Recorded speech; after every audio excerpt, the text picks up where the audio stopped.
Assalamualaikum dan salam sejahtera. Selamat kembali ke kursus Falsafah Ilmu bagi minggu ke-6. Minggu ini merupakan minggu pertama kelas diadakan di atas talian. Saya harap anda semua bersedia untuk terus mengikuti kelas ini. Mengikut perubahan yang berlaku disebabkan PKP, kelas akan diadakan di atas talian daripada minggu ke-6, ke-7, ke-8, ke-9, ke-10 dan ke-11. Kemudian 3 minggu terakhir mungkin kita akan adakan pentaksiran. Pada minggu ketiga terakhir, pelajar mungkin dapat bertemu bersemuka dengan pensyarah. Namun begitu, dia bergantung kepada perubahan yang berlaku atas proses PKP.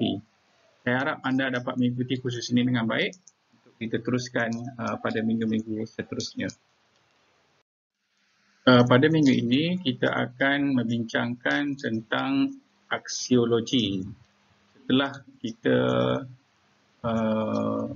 sama-sama habiskan dalam kelas berkenaan dengan pengenalan kepada falsafah ilmu dan juga ontologi dan juga epistemologi. Pada sepatutnya kelas ini diadakan pada minggu ke-10. Tapi bagi saya rasa adalah lebih senang untuk anda melihat dan memahami keseluruhan falsafah apabila kita membincangkan ketiga-tiga perkara berkenaan dengan ontologi, epistemologi dan aksiologi. Jadi sila pastikan anda membaca bab ini dulu sebelum kita meneruskan bab yang seterusnya.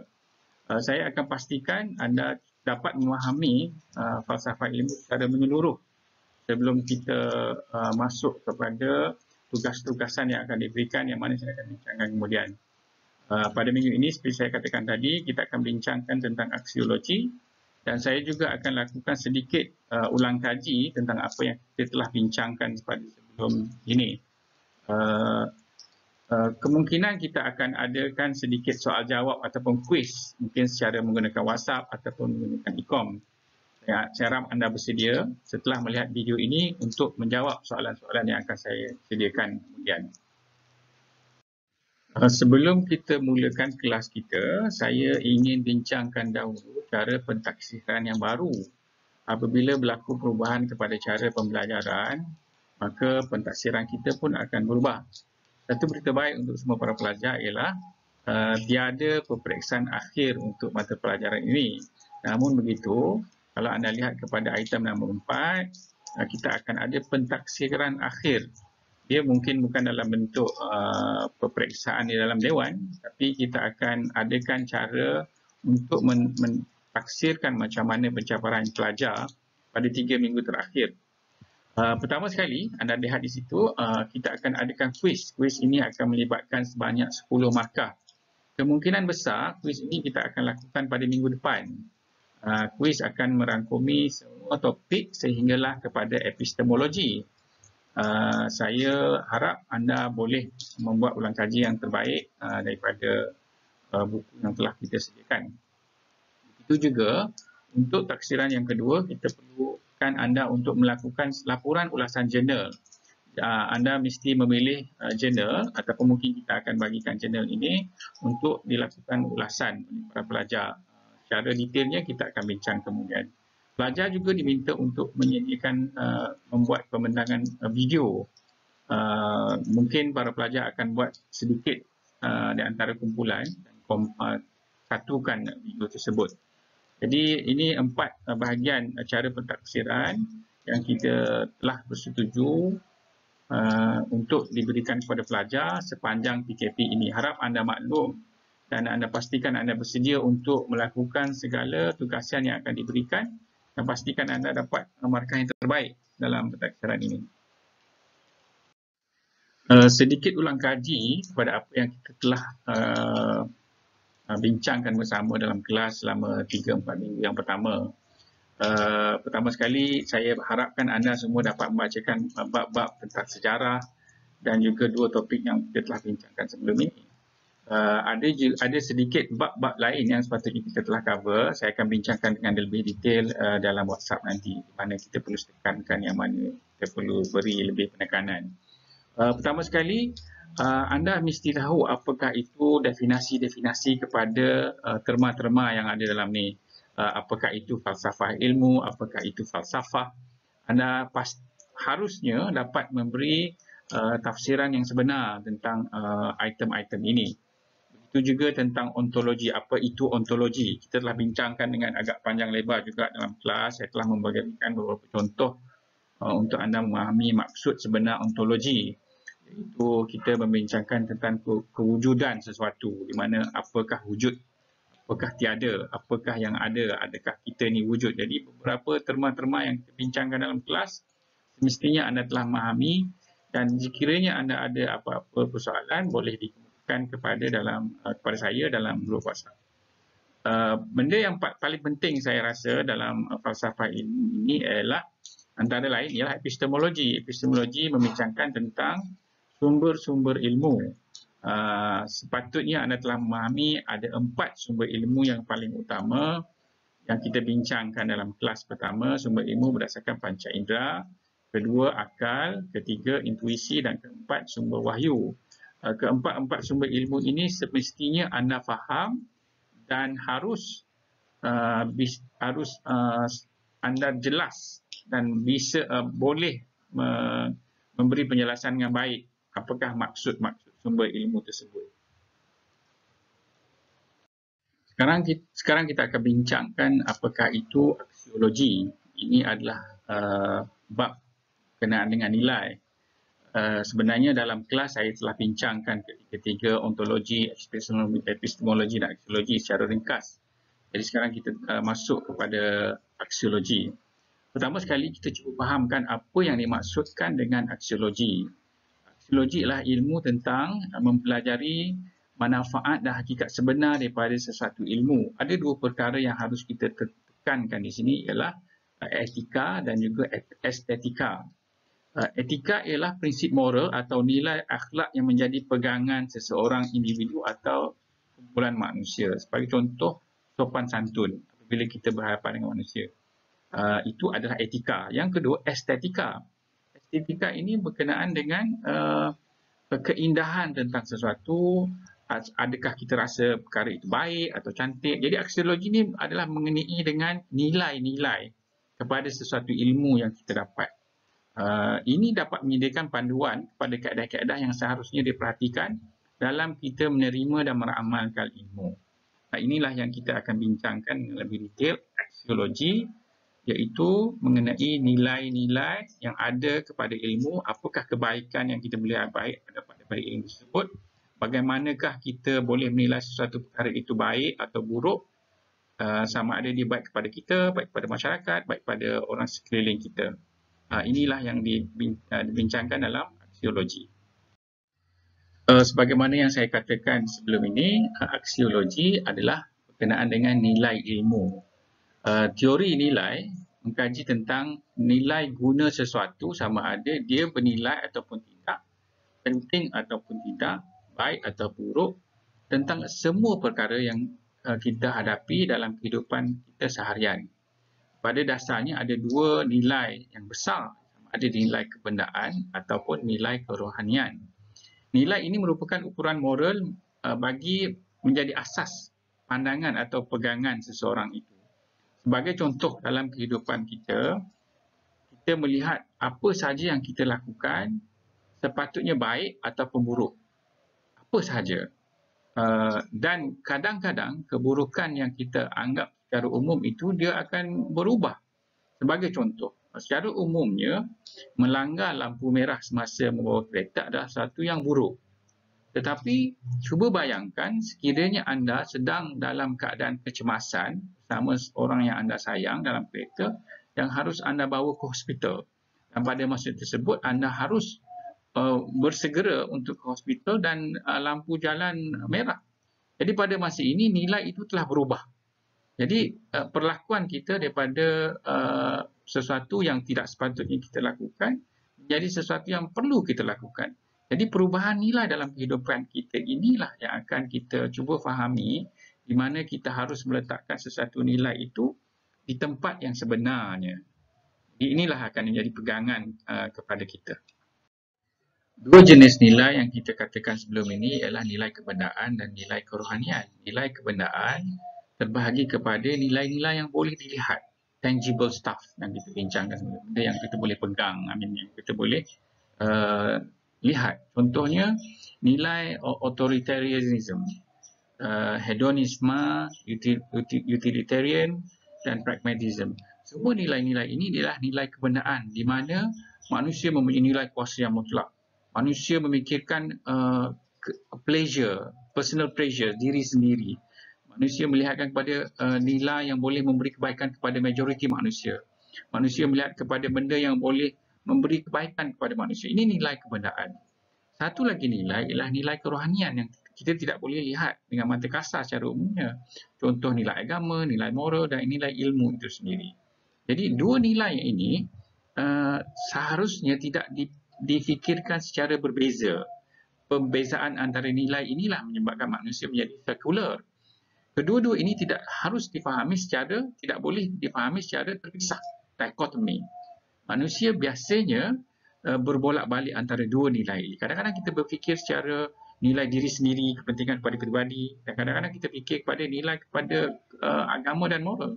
Jadi perubahan inilah yang berlaku pada manusia sepanjang kehidupan kita.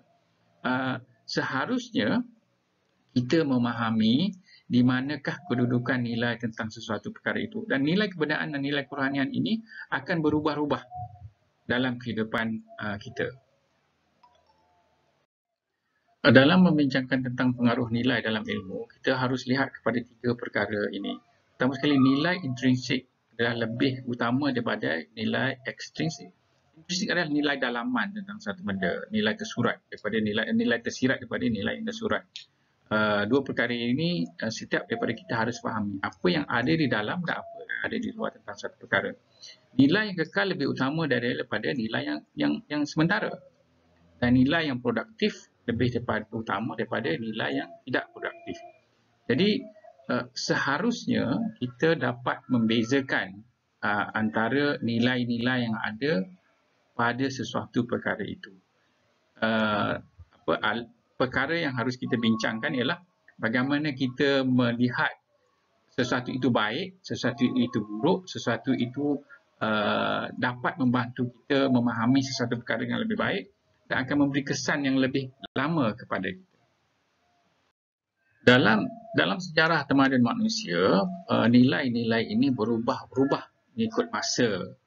Dan kita lihat di zaman Yunani Sparta dahulu, di zaman Cina dulu, nilai-nilai yang diutamakan sangat berbeza. Contohnya, Sparta Yunani mementingkan latihan fizikal ketenteraan kepada masyarakatnya. Di sebaliknya, pada zaman tamadun Cina, zaman tersebut mementingkan persoalan moral, penghormatan antara rakyat kepada pemerintah, antara isteri kepada suami, anak kepada ibu bapa. Jadi nilai-nilai itu adalah sangat penting pada masa tersebut. Di dalam negara kita, keadaan ini telah berubah, di mana pihak korporat, artis atau ahli sukan lebih dimuliakan pada masa ini, lebih daripada golongan intelek ataupun golongan yang mempunyai pengetahuan agama yang lebih, pihak golongan ulama contohnya. Bahkan universiti kita pun mendapat pengaruh daripada luar yang boleh menentukan apakah yang harus dimasukkan dalam sistem pembelajaran kita. Jadi kerja-kerja mencari apakah yang perlu dan penting dalam masyarakat kita yang semasa ini adalah satu tugas yang penting bagi pihak pendidik dan memahami keadaan keperluan semasa untuk memenuhi apa yang dikehendaki oleh masyarakat semasa. Jadi perbezaan antara zaman dahulu dan zaman sekarang dan nilai-nilai ini pun berubah. Apa yang harus kita tekankan juga berubah. Inilah yang saya maksudkan dengan kedudukan nilai dalam manusia bergantung kepada masa yang ada. Semua manusia mempunyai kefahaman yang sama tentang pentingnya ilmu. Tetapi kita berbeza pendapat antara ilmu yang mana penting, yang mana ilmu yang mana kurang penting. Sebagai contoh, pada satu masa, sebahagian daripada kita berpendapat ilmu agama itu lebih penting daripada ilmu dunia. Ada yang berpendapat ilmu kebendaan itu lebih penting daripada ilmu moral. Semua ini adalah perbincangan di antara manusia, sebab kita dah bincangkan manusia itu sentiasa berubah-ubah kepentingannya. Jadi, apakah pertimbangan yang kita harus adakan untuk meletakkan sama ada ilmu itu penting atau tidak. Sebahagian daripada kita menghantar anak-anak belajar di sekolah agama dan sebahagian daripada kita menghantar anak-anak belajar di sekolah sains. Jadi, untuk kita memastikan ilmu yang manakah penting, harus kita faham apakah proses yang perlu ada kepada manusia. Dan kita kembali balik kepada epistemologi sebelum ini, di mana untuk orang Islam, ilmu wahyu itu adalah ilmu yang paling tinggi, dan ilmu panca indera itu tidak boleh mengatasi ilmu wahyu, sebab setiap hukum itu haruslah diikuti dahulu sebelum kita melakukan perkara-perkara lain. Jadi itulah kedudukan dalam mencari ilmu yang terpuji ataupun ilmu yang tidak begitu penting untuk sesetengah masyarakat. Namun begitu, masing-masing mempunyai pandangan yang berbeza. Perbezaan inilah yang kita akan cuba fahami untuk memastikan kita hidup dalam keadaan hukum damai dalam perbezaan yang ada dalam masyarakat kita. Dalam keadaan hari ini, apabila kita membincangkan tentang falsafah pendidikan negara, biasanya ianya didominasi oleh aliran anti-tradisi seperti pihak progresif, pihak liberal, pihak pragmatik. Yang paling berpengaruh di negara barat sekarang ini adalah mereka yang berfikiran pragmatik. Ia menjadi satu dasar kerajaan di mana kepentingan diri, kepentingan kemajuan haruslah diletakkan di tempat yang lebih utama di negara barat. Pihak barat mengagungkan ilmu fizik atau ilmu tabi'i, di mana empirical dan rasional menjadi sesuatu asas kepada pembentukan dasar pendidikan. Sebagai contoh, di dalam negara kita, adakah kita mengikut apa yang masyarakat mahu ataupun kita memilih apa yang Kementerian Pendidikan mahu? Jadi, dasar pragmatis yang seiring dengan dasar happiness of the many, ini adalah menjadi dasar kepada sistem pendidikan yang ada di sebelah barat. Namun begitu, kita harus lihat apakah yang ada dalam negara kita yang menjadi dasar pendidikan negara buat masa ini. Secara umumnya, sistem pendidikan negara menerima aliran pragmatisme sebab aliran ini dapat membantu negara menjadi lebih maju. Dasar dirangka berdasarkan kepentingan semasa atau trendi. Ia bukan kepentingan yang abadi yang selama-lamanya, mengikut perubahan yang ada. Zahirnya pada masa ini, nilai di universiti ditentukan oleh nilai pasaran dan nilai gunanya. Dia berasaskan nilai kepentingan ramai dan nilai untuk kemajuan. Sebagai contoh, kenapa sesetengah bidang diutamakan dalam pendidikan? Contohnya ICT, pentadbiran, dan sesetengah bidang mungkin telah dilupakan. Jadi, sebagai contoh, apakah pengaruh budaya hedonisme? Hedonisme ni di mana kita memikirkan tentang pleasure diri sendiri sahaja. Pengenalan sains sukan dan hiburan, performing arts dalam sesetengah kursus. Kenapakah perkara-perkara ini diperkenalkan dalam sistem pendidikan? Jadi, apa yang kita bawa dan kita fahami tentang sesuatu nilai tentang ilmu tersebut yang harus dibawa kepada sistem negara, sistem pendidikan negara dan harus diajar kepada pelajar adalah bergantung kepada perubahan-perubahan semasa. Jadi, pragmatisme tadi adalah salah satu cara untuk kita menilaikan sesuatu itu menjadi ikutan ataupun tidak. Dalam masa yang sama, kita masih ada nilai-nilai yang asas, iaitu nilai-nilai abadi yang kita harus fikirkan dalam pembentukan apa-apa keputusan yang kita akan lakukan. Dari perspektif Islam, apabila kita membincangkan tentang aksiologi, sebagaimana yang kita bincangkan sebelum ini, ilmu wahyu lebih utama daripada ilmu empirikal dan rasional. Seharusnya kita daripada 4 sumber ilmu yang kita faham sebelum ini, kita mesti menitik beratkan ilmu wahyu. Ini daripada perspektif Islam. Dalam ilmu wahyu, kita terbahagi kepada 2, iaitu ilmu fardu ain dan ilmu fardu kifayah. Kedua-dua ilmu ini adalah penting untuk seseorang Islam memahaminya. Fardu ain adalah wajib kepada setiap orang Islam kerana ia melibatkan akidah. Akidah ini tentang kepercayaan. Syariah tentang cara pelaksanaan hukum hakam dan akhlak, iaitu moral seseorang itu. ia dapat menyelesaikan masalah sebenar manusia. Ini adalah pandangan Islam tentang ilmu secara umumnya. Selain daripada ilmu fardu ain, umat Islam juga harus memahami tentang ilmu fardu kifayah. Fardu ain tadi kepada individu, fardu kifayah kepada berkumpulan. Dalam keadaan tertentu, fardu ain fardu kifayah boleh menjadi fardu ain kepada sesuatu individu sekiranya dia sahaja yang memiliki kemampuan tertentu. Sebagai contoh, ilmu falak. Ilmu falak adalah ilmu yang wajib ada di kalangan Islam.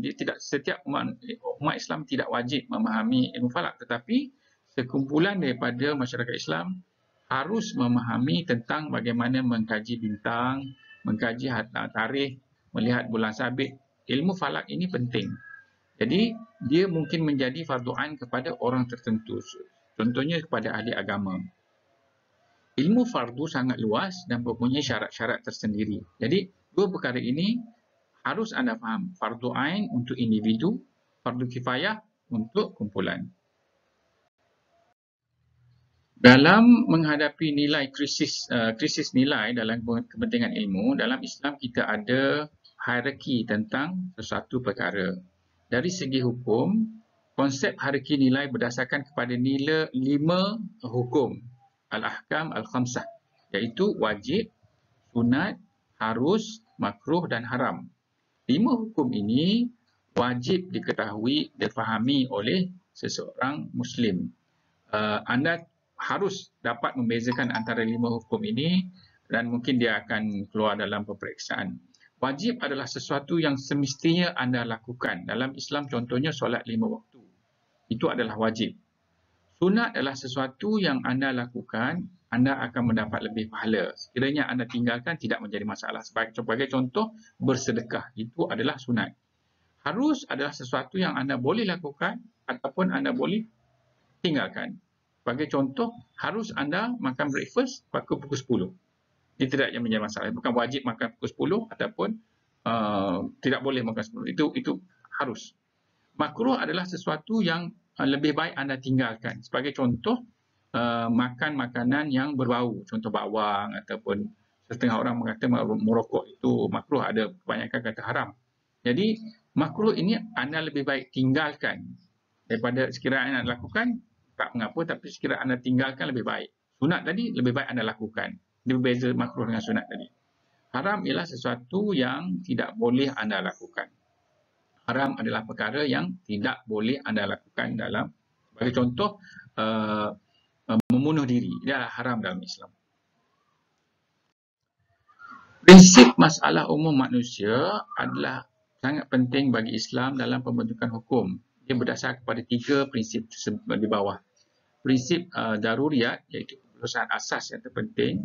Prinsip hajiat, keperluan biasa. Prinsip tahsiniat, keperluan sampingan. Keperluan asas adalah apa-apa keperluan yang harus ada. Sebagai contoh, saya bagi contoh. Contoh dia, daruriyat ni lah benda yang mesti kena ada. Solat itu mesti kena ada. Yang kedua, hajiat ialah keperluan biasa yang boleh diperlukan oleh manusia untuk menjadi lebih baik dan mengatur semua perkara menjadi keadaan lebih baik. Salah satu contoh yang kita boleh fahami daripada hajiat ialah bila kita travel, bila kita bermusafir, kita boleh jamak solat kita daripada 4 menjadi 2. Itu memberi keringanan kepada manusia. Tahsiniat pula ialah keperluan sampingan di mana membawa kesempurnaan hidup seperti adat-adat dan akhlak yang baik. Sebagai contoh, solat sunat, amal-amal ibadat yang sunat, amal-amal ibadat yang sunat. Jadi, tiga prinsip ni cuba fahami secara umum dan cuba pastikan anda boleh memberi contoh kepada prinsip-prinsip ini. Berikutnya, kita akan bincangkan tentang ilmu yang tercela. Dalam masyarakat barat, ilmu dianggap bebas nilai, value free, tidak ada. Setiap ilmu itu mungkin baik, mungkin tidak. Jadi kebaikan keburukan hanyalah dari segi nilai guna dan nilai praktikalnya sahaja. Namun begitu, dalam Islam kita ada satu bahagian dipanggil ilmu yang tercela. Sebagai contoh, ilmu hitam, black magic. Dia boleh dianggap baik jika digunakan untuk tujuan kebaikan. Ini pandangan kepada orang barat. Ilmu mencuri daripada orang kaya dan diberikan kepada orang miskin. Robin Hood contohnya. Adakah ini ilmu yang baik? Jadi di sebelah barat pandangan mereka berbeza daripada apa yang kita lihat di sebelah timur ini. Nilai-nilai kita berbeza. Dalam Islam, terdapat ilmu yang dikategorikan sebagai ilmu tercela. Ada dua ilmu tercela. Pertama, lara secara tegas, secara hukum muhkamat, dan lara secara subhat. Secara tegas, sihir dan nujum itu adalah ilmu yang tidak dibenarkan, ilmu yang tercela. Lara secara subhat ialah membawa kelupaan kepada Tuhan. Sebagai contoh, saya mungkin ada orang kurang bersetuju, tapi bagi saya ilmu kuda kepang. Kadang-kadang di Kelantan sendiri ilmu wayang kulit. Benda ini telah kadang-kadang sebab sebahagian daripadanya bila mereka lakukan perkara-perkara ini dapat membawa kelupaan kepada Tuhan. The trance, manusia dirasuk. Di ilmu seperti ini kita lihatkan sebagai ilmu yang kurang bagus.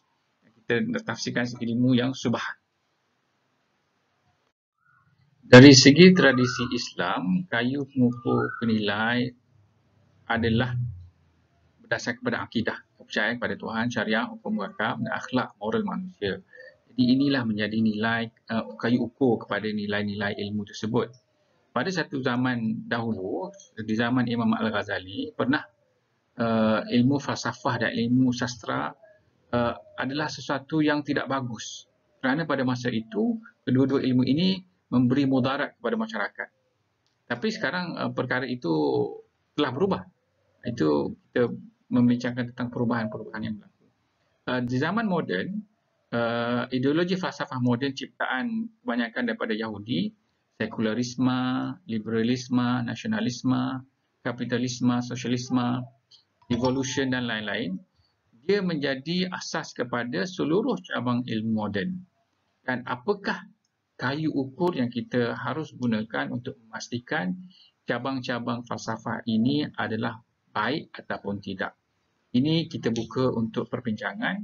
Yang biasanya kalau dalam kelas saya akan lakukan satu perbincangan yang antara kumpulan untuk mendapatkan kefahaman tentang izm-izm yang ada dan kita cuba nilaikan sama ada perkara-perkara ini sesuai untuk diterima pakai oleh masyarakat kita ataupun tidak. Dalam membuat penilaian tentang ilmu, ada 3 golongan. Pertama sekali, golongan pertama berpendapat bahawa ilmu bebas nilai, value free. Ilmu ni tidak mempunyai nilai sama ada baik ataupun buruk. Golongan kedua berpendapat ilmu mempunyai syarat nilai, value laden. Golongan tiga berpendapat bahawa sebahagian ilmu bebas pada nilai dan sebahagian ilmu lagi syarat mempunyai nilai.